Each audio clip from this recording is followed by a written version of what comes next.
Hello friends. तो मैं लेकर आई हूँ सोलर सिस्टम के क्वेश्चन आंसर। सौर मंडल में पृथ्वी। तो ये कक्षा 6 के एनसीईआरटी बुक के अभ्यास प्रश्न एक्सरसाइज का क्वेश्चन एंड आंसर है। The earth in the solar system. ठीक, तो देखते हैं अभ्यास प्रश्न में पहला प्रश्न क्या दिया है।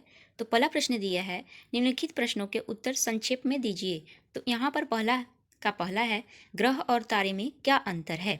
आप सभी को बताना है कि ग्रह और तारे में क्या अंतर है। तो अंतर यहाँ बताया गया है कि ग्रह के पास अपना प्रकाश तथा ऊष्मा नहीं होती है और तारे के पास अपना प्रकाश तथा ऊष्मा होती है। ठीक, तो दूसरा पॉइंट है, ग्रह सामान्यतः तारे से छोटा होता है और तारे सामान्य रूप में तारा ग्रह से काफ़ी बड़ा होता है। तो ये थे दो पॉइंट इस प्रश्न के उत्तर के। हमें संक्षेप में लिखने थे तो हमने संक्षेप में आपको बता दिया। चलते हैं नेक्स्ट प्रश्न पर। तो नेक्स्ट क्वेश्चन है, सौर मंडल से आप क्या समझते हैं। तो सौर मंडल से आप क्या समझते हैं। तो यहाँ दे रखा है सूर्य, उत्तर दिया है सूर्य, 8 ग्रह, उपग्रह तथा कुछ अन्य खगोलीय पिंड से मिलकर सौर मंडल का निर्माण करते हैं और इसे हम सौर परिवार का नाम देते हैं। सौर मंडल के मध्य में स्थित है। सूर्य जो है सौर मंडल के मध्य में स्थित होता है। ग्रह अपनी निश्चित कक्षा में सूर्य का चक्कर लगाते हैं। उपग्रह ग्रहों की परिक्रमा करते हैं। ठीक, तो ये हमारा हो गया सौर मंडल।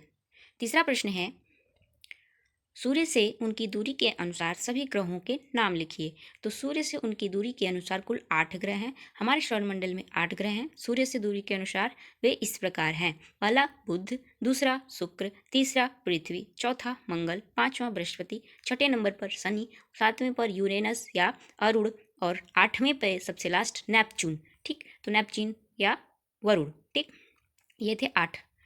चौथा प्रश्न है, पृथ्वी को अद्भुत ग्रह क्यों कहा जाता है। तो पृथ्वी को अद्भुत ग्रह क्यों कहा जाता है, तो इसका आंसर क्या होगा। तो इसका आंसर देखते हैं। पृथ्वी को अद्भुत ग्रह कहा जाता है क्योंकि पृथ्वी पर जीवन के अनुकूल परिस्थितियां संभवतः केवल पृथ्वी पर ही पाई जाती हैं। दूसरा है, पृथ्वी पर जल उपलब्ध है जो हमारे जीवन के लिए आवश्यक है। तीसरा, पृथ्वी पर जीवनदायी ऑक्सीजन गैस है और ओजोन परत पाई जाती है। ठीक, नेक्स्ट क्वेश्चन चलते हैं। पांचवा, हम हमेशा चंद्रमा के एक ही भाग को क्यों देख पाते हैं। तो यहाँ उत्तर दिया है, चंद्रमा लगभग 27 दिन में पृथ्वी का चक्कर पूरा करती है। यह अपनी धुरी पर भी एक पूरे चक्कर में भी इतना ही समय लेता है। इस प्रकार यह दोनों प्रकार की गतियों को पूरा करने में समान समय लेता है। यही कारण है कि हम चंद्रमा का एक ही भाग देख पाते हैं। छठा प्रश्न है, ब्रह्मांड क्या है। तो ब्रह्मांड क्या है पूछा जा रहा है। तो उत्तर होगा इसका, करोड़ों तारों, बादलों तथा गैसों की एक प्रणाली आकाशगंगा है। इस प्रकार की लाखों आकाशगंगाएं मिलकर ब्रह्मांड का निर्माण करती हैं। ब्रह्मांड की विशालता की कल्पना करना अत्यधिक कठिन है। हम सभी इसी ब्रह्मांड का हिस्सा है। ठीक, ब्रह्मांड के अंदर पृथ्वी जो है वो सौर मंडल के अंतर्गत आती है। सौर मंडल हमारा जो है वो आकाशगंगा के अंतर्गत आता है और आकाशगंगाएं जो होती हैं ये ब्रह्मांड के अंतर आती हैं और अनंत अनेक अनगिनत आकाशगंगाएं हैं जो इस ब्रह्मांड में उपस्थित हैं। ठीक, तो आप सभी को ये जो बुक है वो NCERT solution class 6 social science की इंग्लिश मीडियम में भी मिलेगी और हिंदी मीडियम में मिलेगी। ठीक है, अब दूसरा प्रश्न दिया है, सही उत्तर चिन्हित कीजिए। तो यहाँ सही उत्तर चिन्हित करने के लिए बोल रहा है। तो पहला प्रश्न है, किस ग्रह को पृथ्वी के जुड़वा ग्रह के नाम से जाना जाता है। तो किस ग्रह को जाना जाता है। तो ऑप्शन ग सही होगा, शुक्र को। पृथ्वी की जुड़वा बहन शुक्र को कहा जाता है। दूसरा प्रश्न है, सूर्य से तीसरा सबसे नजदीक ग्रह कौन सा है। तो सूर्य से तीसरा सबसे नजदीक ग्रह हमारी पृथ्वी है। ठीक, तीसरा प्रश्न है, सभी ग्रह सूर्य के चारों ओर किस प्रकार के पथ पर चक्कर लगाते हैं। तो किस प्रकार के पथ पर चक्कर लगाते हैं। तो यहाँ वृत्तीय पथ नहीं होगा, आयताकार नहीं होगा। सूर्य के चक्कर जो लगाते हैं वो दीर्घवृत्ताकार पथ पे जो सभी ग्रह हैं वो सूर्य का चक्कर लगाते हैं। तो सभी ग्रह सूर्य के चारों ओर दीर्घवृत्ताकार पथ पर चक्कर लगाते हैं। हो गया।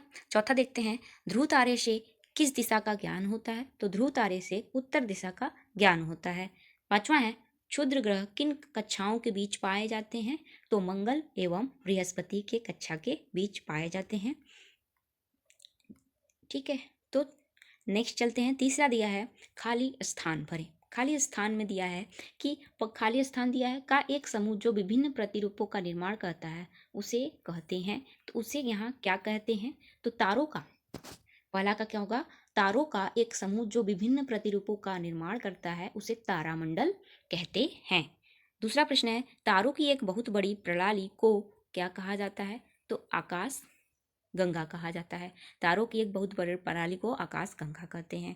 जैसे है सूर्य एक तारा है, तो सूर्य एक तारा क्या, सौरमंडल एक परिवार है सूर्य का, तो वैसे ही कई सारे तारे हैं जो उनके सौरमंडल अपने अपने होंगे। तो उस तरीके से जो तारों की एक बहुत बड़ी प्रणाली है वो आकाश गंगा के अंतर्गत आती है, तो उसे आकाश गंगा कहते हैं। तीसरा है कि पृथ्वी के सबसे करीब है, पृथ्वी के सबसे करीब कौन है? तो चंद्रमा पृथ्वी के सबसे करीब है। चौथा प्रश्न है, सूर्य से तीसरा सबसे नजदीक ग्रह कौन है? तो पृथ्वी सूर्य से तीसरा सबसे नजदीक ग्रह है। पांचवा प्रश्न है, ग्रहों के पास अपनी ऊर्जा तथा प्रकाश नहीं होती है, उष्मा तथा प्रकाश नहीं होती है। तो ये थे पूरे क्वेश्चन के आंसर, आप सभी ने देख लिए ध्यान से। तो इस तरीके से आप सभी को ज्ञान भी प्राप्त हो गया कि हाँ किस तरीके से क्या है, और आपका क्वेश्चन भी सॉल्व हो गया। तो मिलते हैं नेक्स्ट वीडियो में।